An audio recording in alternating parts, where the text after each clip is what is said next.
Pandya store new promo அரிசியை எப்படியாச்சும் நம்ம இந்த வீட்டுக்கு கூட்டிகிட்டு வரணும். ஏன்னா அவளை தானே கழுத்தில் தாலியை கட்டிக்கிட்டா அப்படின்னு சொல்லிட்டு பாண்டிய நேராக வீட்டுக்கு வராங்க. அரிசின்னு கத்தவும் அரசி அப்பா கூப்பிட்றாரு அப்படின்ட்டு சந்தோஷமாக வெளியே ஓடி வராங்க.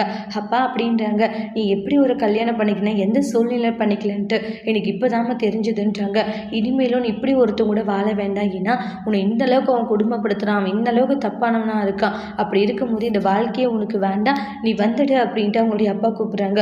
இவ்வளோ கஷ்டப்பட்டு எங்களுக்காக நீ இவ்வளோ சகிச்சுட்டு அவங்க கூட வாழ்ந்துட்டுருக்க, உன்னை பற்றி நீ கொஞ்சமாச்சு யோசிச்சியா, எங்களை பற்றி நீ இவ்வளோ யோசிக்கிற, உன்னை பற்றி நீ யோசிக்க வேண்டாமா, நீ வந்துடுமா, நம்மளோட வீட்டுக்கு போகலாம் அப்படின்றாங்க. அரசி ஷாக் ஆகுறாங்க. சொல்ல அரசி, இப்படிப்பட்டவங்க இனி நீ வாழ தேவையில்லை, நீ வா, அப்பா நான் கூப்பிட்றேன்ல அப்படின்னுவாங்க. அப்பா அப்போ இருந்துட்டு ஒரு நிமிஷம் பாண்டியா சொல்லுங்க அதான்றாங்க. இங்கே பாருப்பா, என்னவோ நடந்துருச்சு, அவங்க 2 பேருக்கும் நம்ம ஏன் கல்யாணம் பண்ணி வைக்கக்கூடாதுன்றாங்க. பாண்டி அதை கிட்ட ஷாக் ஆகுறாங்க. பாண்டி அடுத்து என்ன சொல்ல போகிறாங்க அப்படின்ட்டு அடுத்தடுத்து வரக்கூடிய பிரமோல நம்ம வெயிட் பண்ணி பார்க்கலாம். தேங்க்யூ.